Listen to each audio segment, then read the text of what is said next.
አሰላሙ አለይኩም ወራህመቱላሂ ወበረካቱ። ውድና የተከበራችሁ ውድ ቻናሌ ቤተሰቦች እንዴት ናችሁ? እኔ ሰላም ነኝ አልሐምዱሊላህ።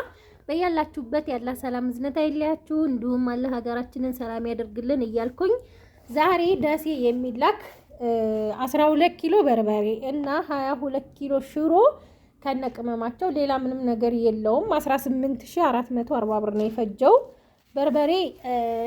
በርበሬ ይሄ ኪሎ በ620 ብር ነው የተገዛው። በጣም ቆንጆ በርበሬ ነው እንደምታዩት ማሻአላ ተባረከ ረህማን የሆነ በርበሬ ነው ማለት ነው። ዱቄቱን በጣም ነው የሚያምረው፣ እየተዘጋጀ እያያችሁት ነው። እና 12 ሲባዛ በ620 7440 ብር ነው የገዛሁት። ቅመም ደግሞ ለበርበሬው 10 ኪሎ 2 ኪሎ ለሽሮ መመጠኛ ነው ማለት ነው። ለ20 ኪሎ ሽሮ ያው 2 ኪሎ በርበሬ ግዴታ ነው እና 10 ኪሎ በርበሬ ቅመም 3150 ብር። ቀይ ሽንኩርቱም በርከት ያለ ነው። 5 ሰሃን ነው ይሄ የተገዛው ማለት ነው። እስከዚህ እስከ ደረቁ ሁሉም እስከ ዝንጅብሉም እስከ ሁሉም ነገር ተደምሮ ነው ይሄንን አሁን የምነግራችሁ ማለት ነው። እና ሽንኩርቱን አያችሁት ማሻአላ በሰሃን 150 ብር ነው። ያ አሁን ላይ ማሻአላ እርጥቡ ቅመም ርካሽ ነው ማለት ነው። የሆነ ጊዜ 300 ብር 300 ምናምን ብር ይገባል እርጥቡ ይሄ መደለጃው ማለት ነው ቀይ ሽንኩርቱ። አሁን ግን አልহামዱሊላህ 150 ብር እና 140 እስከ 120 አለ እንደ ሽንኩርቱ ማለት ነው። ትንንስዬ የሆነ ጭጉፍ ያለው እንትን የሌለው ውሃ የሌለው አለ 120 ብር ድረስ እና ይሄ በጣም እንደምታዩት ማሻአላ የሆነ ሽንኩርት ነው። ይሄንን 5 ሰሃን ነው የገዛሁላት። 5 ሰሃን ነው የምፈልገው ብላይ ማለት ነው። እና እስከዚህኛው ተደምሮ ነው 3500 ብር የሆነው ማለት ነው። በርበሬውንም እንደምታዩት ማሻአላ በጣም ነው የሚያምረው።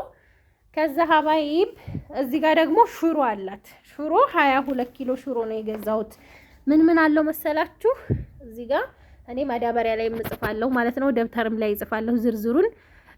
ጓያ 5 ኪሎ 5 ሲባዛ በ190 ብር፣ አተር 5 ኪሎ 5 ሲባዛ በ200 ብር፣ ባቄላ 7 ኪሎ 7 ሲባዛ በ200 ብር፣ ሽምብራ 5 ኪሎ 5 ሲባዛ በ200 ብር።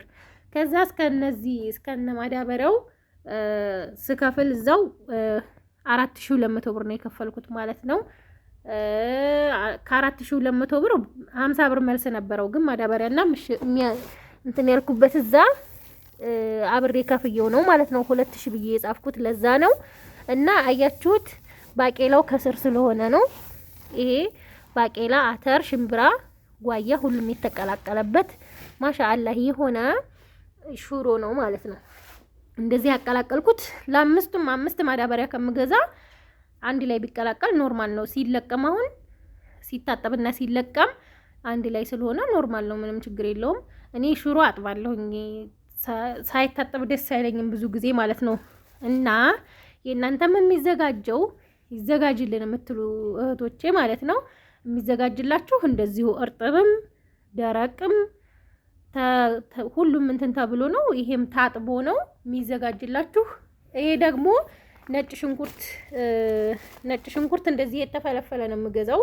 የተፈለፈለ አንደኛ ወጪ የለውም፣ ጉፋፊ ነገር ምንም ነገር የለውም። ይሄንን ወስዳችሁ በውሃ ተዘፈዝፉታላችሁ። እሺ ተርጋችሁ ስታጥቡት እንትን ይላል ይለቃል። ከዛ ፀሐይ ላይ ስታሰጡት በቃ እንዳለ ቆዳው ይነሳላችኋል ማለት ነው። እና ይሄ የሽሮ ቅመም ከደረቅ እስከ እርጥብ ያለው 3500 ብር ነው የ20 ኪሎ ሽሮ ቅመም ማለት ነው። እንግዲህ ሀባይብ ከወደዳችሁት ላይክ ሸር አይረሳ። እንደዚህ የሚያማምሩ አስቤዛዎች እንግዲህ ጥርት ያሉ ለራሴ እንደማዘጋጀው ወይም ለራሴ እንደምገዛው አድርጌ ነው የምገዛላችሁ ማለት ነው። እና ቀን እኔ ብዙ ጊዜ ቀን አይመቸኝም ሀቂቃ ወላሂ ነው የምላችሁ። አሁን ቪዲዮ እየሰራሁላችሁ ያለው 8 ሰዓት ነው ከቀኑ ማለት ነው። ዛሬ ሰኞ 8 ሰዓት ቁርሴን አሁን ነው የበላሁት ብላችሁ አታምኑኝም። ስዞር አርፍጄ እቃ እያስጫንኩ ነበርና ከየቦታው በቃ እንደዛ ነው። እኔ ቀን ብትደውሉልኝ የማላነሳላችሁ ስለማይመቸኝ ነው። ማታ ደግሞ የቻልኩትን ያክል እየመለስኩ ነው። እናንተ በተቻላችሁ መጠን በዋትስአፕ የምትፈልጉትን እቃ ዝርዝሩን ስማችሁን የሚሄድበትን ቦታ አድርጋችሁ ጻፉ።